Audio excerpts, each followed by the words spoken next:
Pause. 5, 4, 3, 2, 1, go. UN Sustainable Development Goal 7, Affordable and Clean Energy, by Hillary Wynne, Walker Ashley, Yasin Basbar, and Bryant Fang. For a little bit of background on energy in the US, in 2019, 17% of the US's energy came from renewable sources. Of that 17%, 42% was from wind power, 38% was from hydroelectric power, and 10% was from solar power.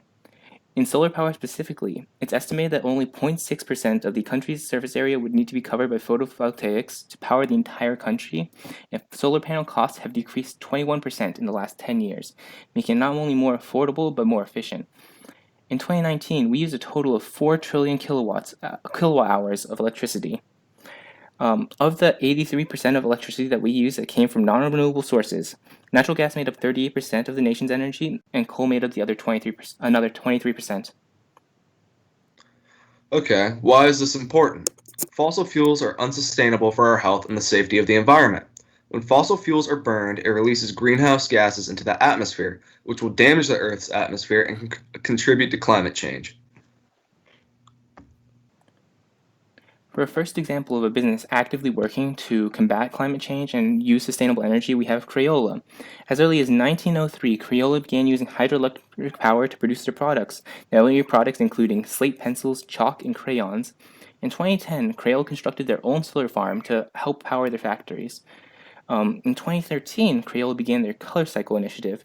The Color Cycle program is a free program in which Crayola takes used markers and uses them to produce liquid fuel, as markers are particularly hard to efficiently recycle. In 2020, Crayola announced they were operating on a 100% renewable energy for U.S. manufacturing. The U.S. manufacturing is now entirely powered by a 20-acre, 30-panel farm that they own by their headquarters in Forks Township. Crayola now also reuses their excess molding wax and leftover plastics to limit unnecessary waste, and are a pinnacle of early pioneering of green energy, and show that large-scale manufacturing is possible for a global brand on the back of green energy. Another corporation that are working to conserve energy is Starbucks. Currently, they have directly invested $7 million into energy projects, and they are actively working to sustain as much green energy into their stores as possible. And this includes the current development for on-site solar models. In addition to this, they support 100% green tariffs, and they're working to reduce the waste that they put into landfills, and also reusable and plant-based options for materials used in their stores. Overall, they are striving to have half of their environmental impacts by 2030, and they actively report their environmental footprint.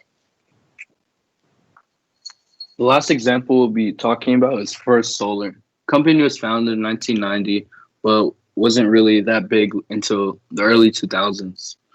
In 1999, it was actually not. In 2009, the First Solar cost broke the $1 barrier, reaching 98 cents, which was the first time in history. As of 2010, First Solar was considered the second largest maker of PV modules worldwide. And then later in 2011, it was ranked in the Forbes list of America's top 25 fastest growing technology companies. In 2013, the cost-produced CTTC panels with an efficiency about 14% at a reported cost of 59 cents per watt, which is the cheapest ever. First Solar Inc. is an American manufacturer of solar panels, but it's not like a regular solar panel company.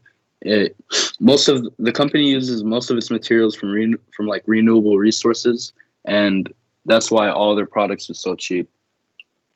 The company is making solar more accessible for the majority of the population in the U.S., meaning more people can afford it, causing renewables to grow at not only a fast rate, but becoming easier to access as a whole.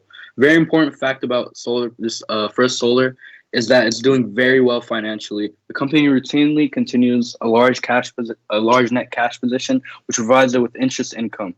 While on the other hand, most solar companies, they don't have this, so they're going to have a lot of debt on their balance sheets, making them pay a lot of interest to third-party lenders or stockhold shares. So First Solar's financial strength not only further reduces costs, but also provides it with the ability to continue expanding its manufacturing capacity.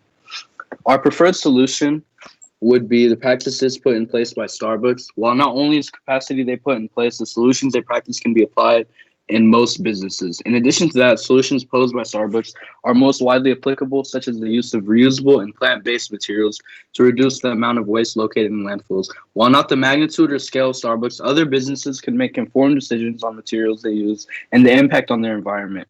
Another example would be, even though most companies don't make millions in profit every year, most businesses should be able to donate a portion of their income every year to sustainability.